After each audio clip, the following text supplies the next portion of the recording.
hari, sebagaimana ulama salaf dulu sudah mempersiapkan bulan Ramadan, dipersiapkan untuk menyambut bulan Ramadan. Bukan menyambut dengan, kalau di Mesir itu ya, ini adat mereka ya. Sedikit cerita, apa-apa.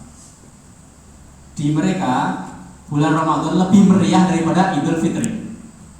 Bulan Ramadan hampir seluruh daerah di depan-depan rumahnya dipasang lampu-lampu, ya, dipasang pernak-pernik hiasan, ya, ramai sekali. Banyak donatur yang menggelontorkan harta untuk yang iftar atau yang buka puasa, sedekah, kadang bagi-bagi uang. Saya juga dapat, alhamdulillah ada. Ya, lebih meriah. Idul Fitri langsung sepi. Langsung sepi. Kalau di sini berbeda, Ramadan biasa ya, meriah, tapi Lebaran lebih meriah. Ya. Jadi bukan dengan itu. Maksud kami, kita menyambut bukan dengan itu. Kalau itu boleh selama tidak berlebihan. Kita menyambut pertama, seperti para ulama salaf dulu, berdoa kepada Allah. Berdoa kepada Allah Subhanahu wa taala, karena kita tidak tahu umur itu sampai kapan, maka kita berusaha, ya. Karena kita tidak tahu nanti kalau sampai ke bulan Ramadan sehat atau tidak, maka hendaklah berdoa supaya diberi kemudahan. Doanya terkenal, ringkasnya Allahumma balighna Ramadan wa'inna ala ta'atik. Jadi tidak ada lafaz khusus dari Nabi, makanya boleh dengan lafaz apapun. Yang artinya, ya Allah, mudahkanlah kami nyampe di bulan Ramadan dan bantu kami dalam amal soleh, dalam ketaatan. Jadi 2 poin dalam berdoa, boleh dengan bahasa Arab atau bahasa Indonesia atau bahasa Jawa. Dengan catatan, kalau doa ketika sujud sholat harus bahasa Arab saja. Barang siapa yang doa di sholat, baik ketika sujud atau sebelum salam, dengan bahasa selain Arab maka batal sholatnya. Tapi di luar sholat bebas, dengan bahasa Jawa, bahasa daerah, apapun. Yang intinya 2 poin. Pertama, minta dimudahkan nyampe di bulan Ramadan dalam keadaan sehat. Yang kedua, minta dimudahkan dalam mengamalkan amal soleh di bulan Ramadan. Kenapa harus 2? Kalau pertama tidak nyampe berarti sudah tamat riwayat. Yang kedua, dia nyampe di bulan Ramadan umurnya, tapi tidak dimudahkan dalam amal soleh, malah bermaksiat. Kalau ibadah malah setengah-setengah. Maka berdoa dari sekarang. Yang terkenal itu Allahumma barik lana fi Sya'ban wa balighna Ramadan wa barik lana fihi. Ya, dan seterusnya boleh. Itu yang pertama. Bahkan ulama dulu berdoa kapan? Mengharap dan berdoa 6 bulan sebelum Ramadan, setengah tahun sebelum Ramadan, menunjukkan semangat mereka dalam menyambut bulan ini, bulan spesial, bulan terbaik, ya. Syahrul Mubarak, bulan yang barokah, itu yang tepat ya. Adapun Syahrul Karim, Ramadan Karim ini kurang tepat karena kami belum mendapatkan sifat karim atau mulia disematkan ke Ramadan, ya. Walaupun dari sisi bahasa ada masalah, tapi dari sisi syariat tidak ada dalil yang kami tahu Ramadan Karim, ya. Yang ada adalah Al-Quranul Karim, Allahul Karim gitu. Yang ada adalah Syahrul Mubarak sebagaimana riwayat di Sunan Nasai. Syahrul Mubarak, bulan yang diberkahi. Makanya kita bersyukur kepada Allah Subhanahu wa taala, tinggal kurang dari 30 hari kita akan mendapati bulan tersebut. Bahkan ulama mengatakan seandainya yang di kuburan belakang ini ditawari, kamu ingin hidup sebentar, kamu pilih bulan apa? Mereka akan mengatakan, saya akan pilih semalam saja atau sehari saja bulan Ramadan. Ya. Yuqal li ahli kubur tamannau faqalu sa'atan fi Ramadan. Dikatakan kepada ahli kubur, berangan-anganlah. Dia akan menjawab, saya berangan-angan hidup sekali saja, sehari saja di bulan Ramadan, menunjukkan fadilah yang sangat besar di bulan tersebut. Dalam menyambut bulan Ramadan ini, hendaklah kita bersih-bersih. Bersih-bersih apa, Pak? Sebelum kita menyambut tamu, biasanya ya badan dibersihkan kalau dari sawah dia. Mau menyambut tamu ini, kalau tamu yang sering ketemu tidak usah ya. Tapi kita tamu istimewa dari jauh, biasanya kita bersih-bersih, mandi, memakai baju bagus, tidak harus baru.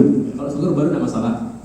Kemudian datang ahli wasalan plus senyum manis, ya, dengan makanan yang lumayan.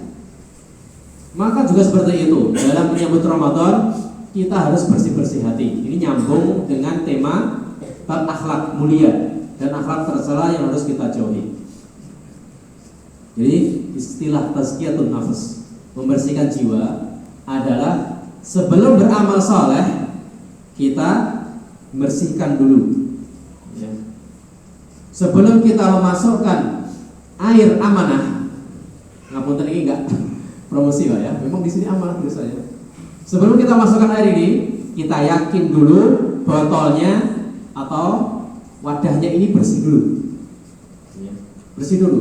Panjenengan sebelum menyediakan tamu tadi, ya, untuk makan di piring, tentunya piringnya harus bersih. Urusan dunia aja seperti itu, apalagi urusan akhirat, ya, akan lebih sempurna ketika seseorang dalam keadaan bersih. Pertama, dengan kembali kepada Allah Subhanahu wa taala. Yang sedang maksiat segera bertobat. Dalil tobat sangat banyak, ya. Wa tubu ila Allah jami'an ayyuhal mu'minun la'allakum tuflihun. Ya, surat Nur. Wahai orang yang beriman, tobatlah pada Allah Subhanahu wa taala agar kalian sukses. Allah mengajak bicara siapa? Orang beriman. Allah tidak mengatakan di surat tersebut, wahai orang yang bermaksiat, tobatlah, tidak. Wa tubu ila Allah jami'an ayyuhal mu'minun. Wahai orang beriman, tobatlah. Ini menunjukkan selain Nabi, setinggi apapun iman kita mesti punya dosa. Jadi dosa itu ada dua macam: mengerjakan maksiat atau meninggalkan ketaatan. Meninggalkan ketaatan ada dua.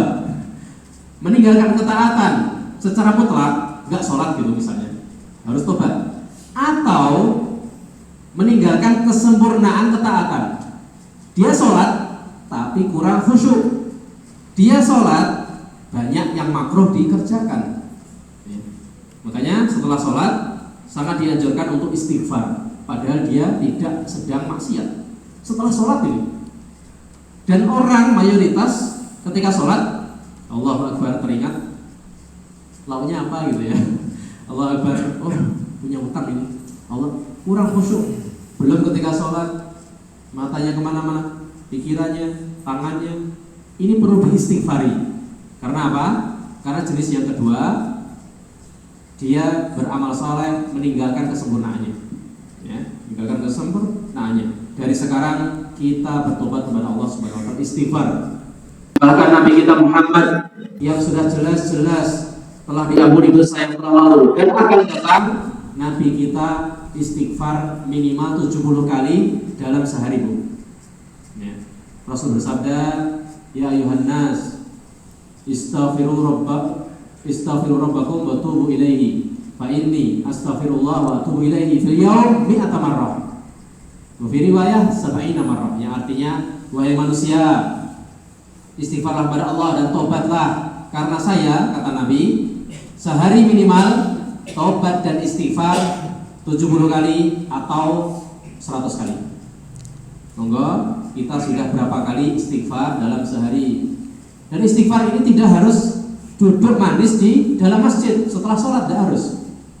Istighfar dan tobat ini kapanpun sedang berjalan, sedang bekerja, sedang ngapa-ngapain, selain di WC, kita zikir istighfar.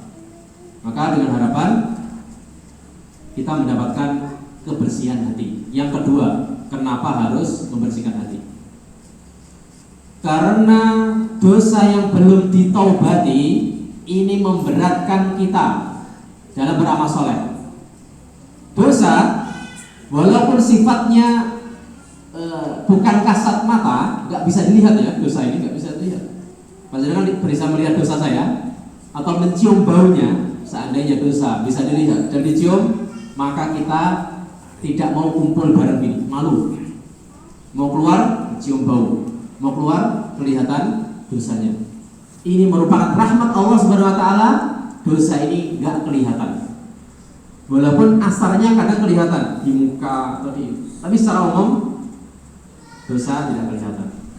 Tapi walaupun tidak kelihatan, dia bisa memberatkan seseorang untuk beramal soleh. Allah Subhanahu wa taala di surat Al-Insyirah, di surat Al-Asyarah berfirman, alam nashrah laka sadrak wa wada'na 'anka wizrak alladzi anqadha dhahrak. 3 ayat pertama di surat Asyarah. Juz amma. Sama nafal gini, saya mohon. Yang artinya, wahai Muhammad, ini Allah ngobrol ke Nabi Muhammad untuk kita jadikan pelajaran. Alam nashrah laka sadrak, bukankah kami sudah lapangkan hatimu, wa wada'na 'anka wizrak, dan sudah kami hapus dosamu, alladzi, yang dimana dosa tersebut anqadha dhahrak, memberatkan punggung. Saya ulangi lagi, dosa itu anqadha dhahrak, kalau tidak segera dihapus gitu ya, bisa anqadha dhahrak, bisa memberatkan punggung. Untuk apa? Untuk amal soleh.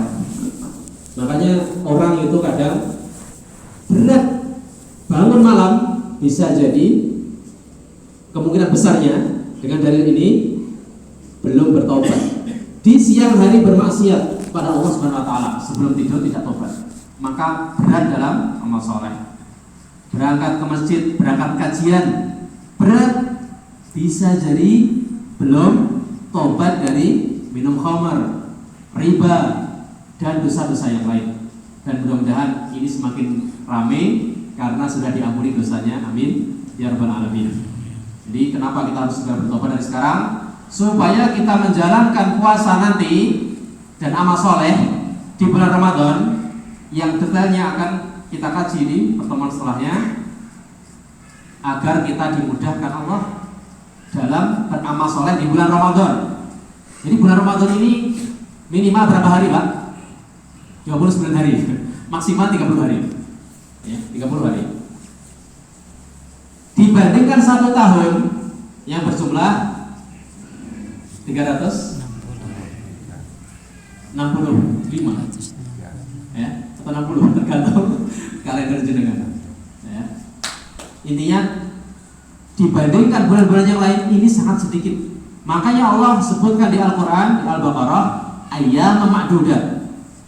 Hari-hari Ramadan itu ma'dudat, sangat terbilang sedikit. Ma'dudat itu sangat sedikit. Ayat yang populer, ya ayyuhalladzina amanu kutiba alaikumusiyam, wahai orang beriman, diwajibkan atas kalian puasa kama kutiba alal ladzina min qablikum, seperti orang terdahulu, la'allakum tattaqun, agar kalian bertakwa. Ayyama ma'dudat, lanjutan ayat. Jelas nggih? Jadi yang sering kita dengar itu ayat lanjutan.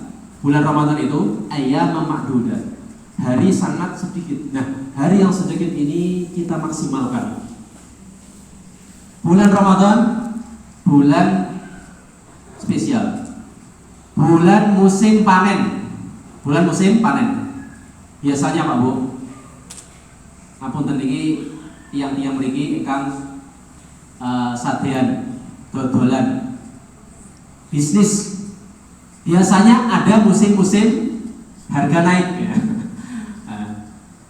Yang petani biasanya ada musim-musim yang harga tinggi, biasanya Ramadan ya, atau Syawal gitu. Yang orang banyak butuh timun misalnya, atau sawi. Nah, pembisnis yang cerdas jauh-jauh hari mempersiapkan. Oh, bulan Ramadan jual beli fashion, pakaian ini sangat marak ya, peci atau koko ya. Barang siapa yang enggak persiapan dari sekarang, kulakan dan seterusnya, dan berniaga di bulan tersebut, di bulan panen tersebut, dia akan bangkrut, minimal tidak untung besar. Urusan dunia, perdagangan, orang bisa cerdas seperti itu. Ini urusan akhirat, urusan akhirat, dan musiman seperti ini tidak setiap bulan. Di bulan Ramadan, diantaranya yang paling banyak ini musim panen pahala. Karena itu ulama kita menjelaskan Syahrul Rajab, Syahrul Zara. Bulan Rajab lalu bulan menanam. Dari mulai amal solehnya. Syahrul Sya'ban, Syahrul Siqayah. Bulan Sya'ban adalah bulan untuk menyemai, maksudnya dikasih pupuk, diairi gitu. Wa syahrul Ramadan, Syahrul Hasad. Dan bulan Ramadan bulan memetik, sudah panen, Pak. Kalau kita semangatnya baru di awal bulan Ramadan, di tanggal 1 baru mulai baca Quran, baru mulai tahajud, baru mulai puasa, baru mulai amal saleh, ya, maka hasilnya tidak akan melimpah. Kenapa? Karena dia mendadak. Sesuatu yang mendadak itu biasanya hanya semangat di awal. Jelas gak? Biasanya malam pertama bulan Ramadan masjid penuh. Malam kedua masih penuh. Malam ketiga tarawih mulai berkurang 1 shaf. Malam ke-45 setengah shaf sudah habis. Malam ke-20 tinggal shaf awal. Malam ke-27, padahal ini kemungkinan besar Lailatul Qadar, tinggal imam dan 1 makmum. Kemana ini? Ke pasar. Kemana ini? Pada sibuk dengan dunia. Bukan karena sibuk dunia, tapi kadang karena sudah malas, sudah merasa bosan. Kenapa? Karena dia tidak mempersiapkan jauh-jauh hari, tidak membiasakan baca Quran sejak dini. Selanjutnya, karena para ulama dulu menyebut Syahrul Sya'ban, Syahrul Qurra. Bapak Ibu sekalian, bulan Sya'ban ini yang kita baru mulai ini disebut orang dulu, orang ulama kita dulu, Syahrul Qurra, bulan para pembaca Al-Quran. Jadi ulama dulu membaca Al-Quran setiap tahun, setiap bulan. Tapi ketika datang Sya'ban, mereka semakin giat, deresnya. Bahasanya deres, Pak ya. Itu dari kata tadarus. Deres gitu ya, bisa ya. Deres. Baca. Maka ketika Ramadan sudah biasa. Tahajud. Ketika Ramadan sudah biasa. Puasa seperti Nabi, ya. Karena Rasulullah SAW kata Aisyah di Sahih Bukhari atau Muslim, karena Rasulullah yasumu syahr Sya'ban kullahu ila qalila. Adalah Nabi puasa bulan Sya'ban penuh kecuali sedikit hari. Jadi Nabi puasa Ramadan itu full. Yang kedua fullnya adalah Sya'ban. Sya'ban hampir 1 bulan Rasul puasa, kecuali beberapa hari, tidak disebutkan berapa hari. Puasa apa? Puasa Sya'ban. Ya. Kalau menepati hari Senin berarti 2 niat, ya. Puasa Senin dan puasa Sya'ban. Nabi ditanya, kenapa ya Nabi engkau puasa Sya'ban? Jawabannya beliau adalah, ya, syahrun yurfa'u fihi amal, atau kama qala sallallahu alaihi wasallam, yaitu bulan tersebut diangkat amal soleh. Jadi catatan malaikat yang dilaporkan kepada Allah itu ada 2 macam. Jadi LPJ, ya, laporan pertanggungjawaban malaikat. Catatan amal soleh manusia itu diangkat 2 kali. Pertama, LPJ, laporan pertanggungjawaban harian atau pekanan, setiap Senin dan Kamis, ya. Yang kedua, tahunan, laporan tahunan, LPJ tahunan, yaitu setiap bulan Sya'ban penuh, mulai tanggal 1 sampai tanggal 29 atau 30. Nah, Nabi mengatakan uhibbu an yurfa amali wa ana shaim, dan saya senang kalau catatan amal diangkat ke langit dan saya dalam keadaan puasa. Jadi Allah melihat ketika catatan dicek, dia sedang amal soleh bernama puasa, maka nilainya akan tinggi. Kapan? Sepanjang tahun, setiap pekanan, Senin dan Kamis. yang kedua ketika bulan Sya'ban.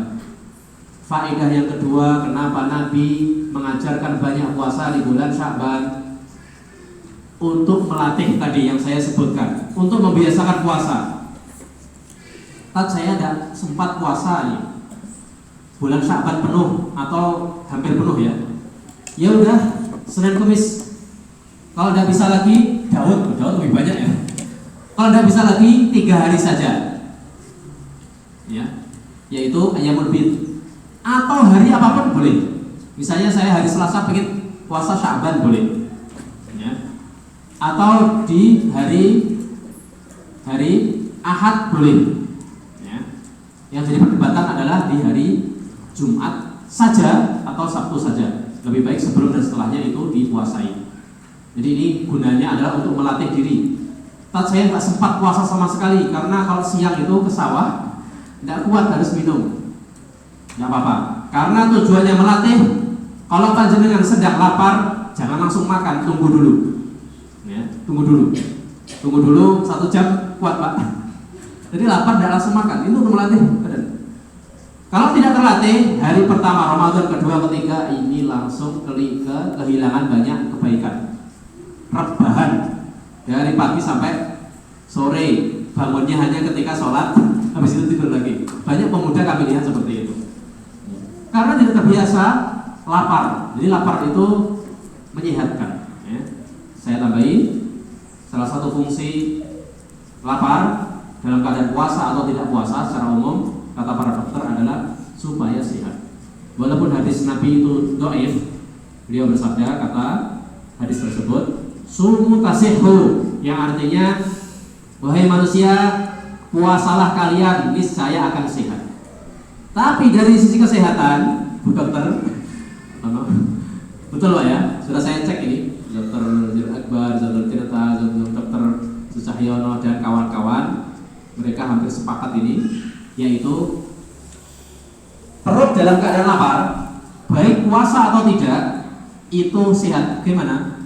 Dengan catatan sekitar 14 atau 16 jam ke atas.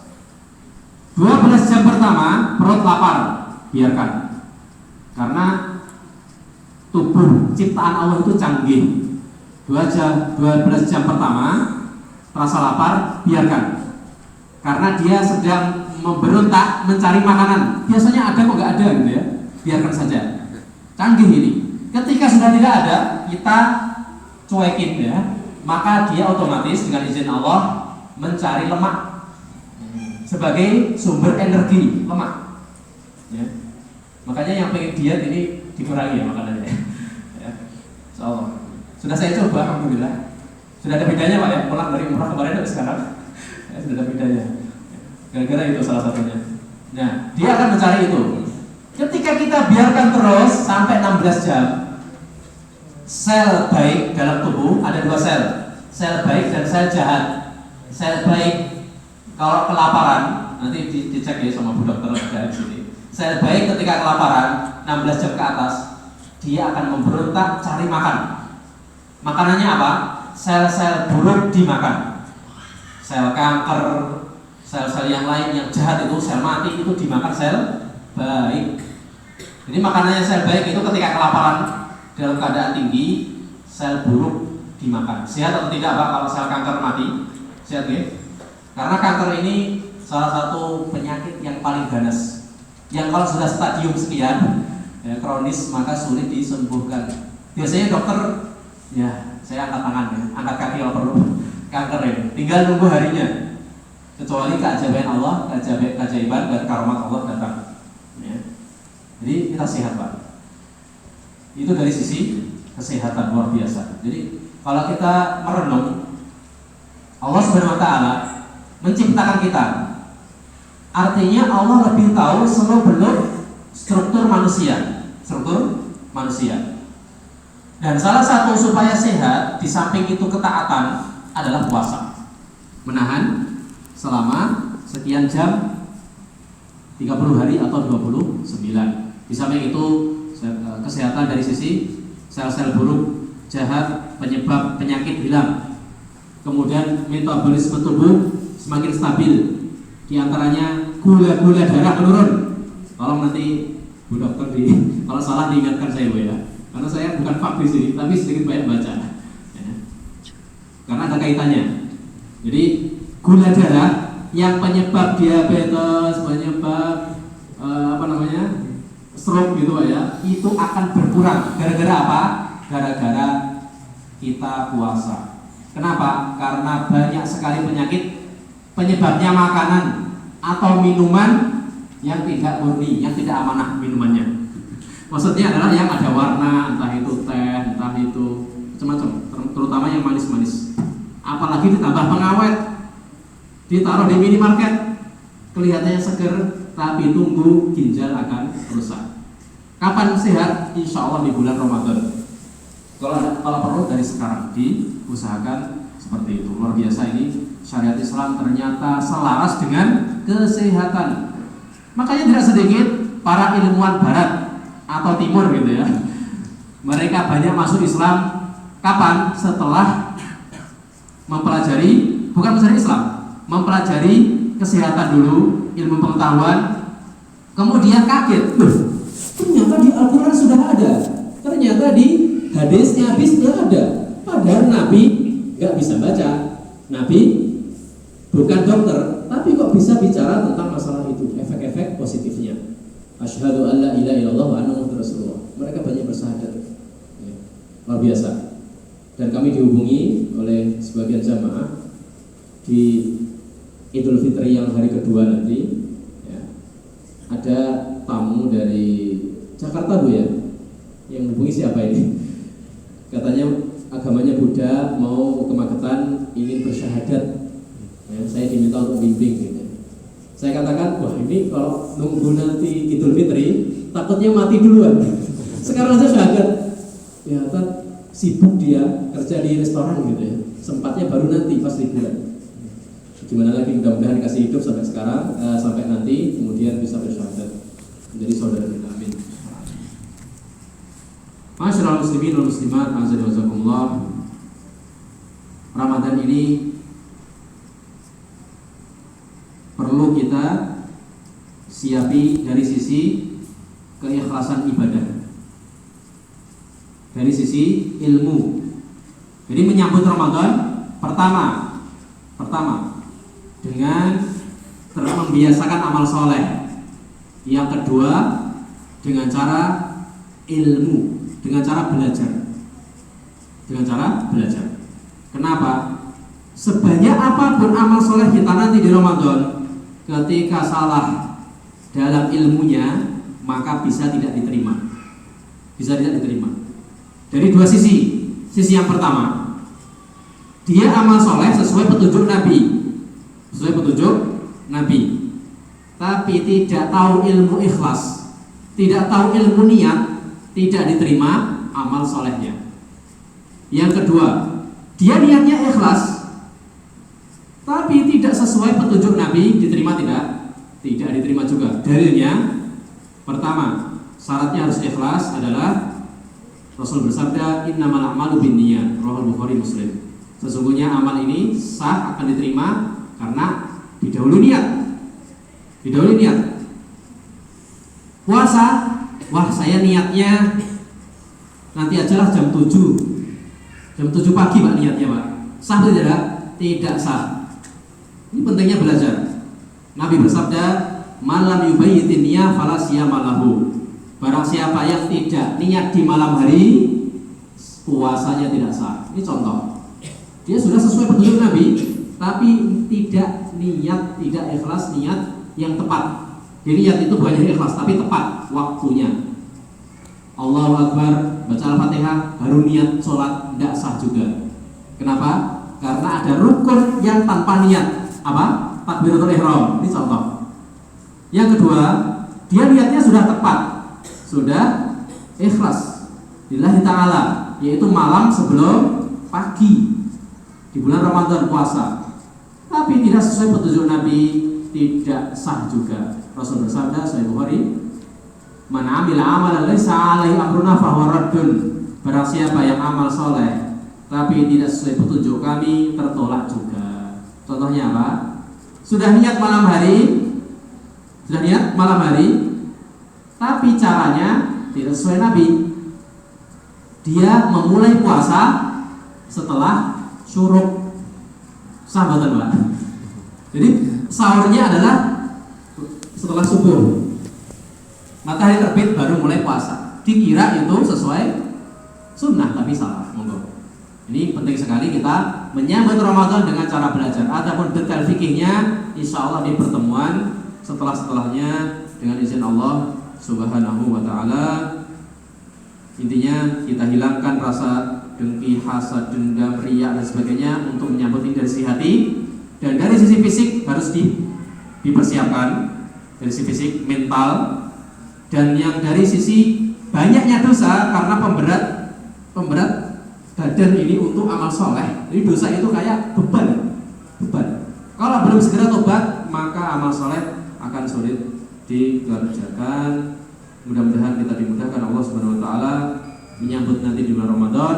Masih ada 3 pertemuan untuk mempelajari lebih detail tentang Ramadan, tentang fikih puasanya, tentang sholat tarawihnya, fikih zakatnya, fikih Idul Fitri, dan amal-amal soleh andalan yang belum kami bocorkan.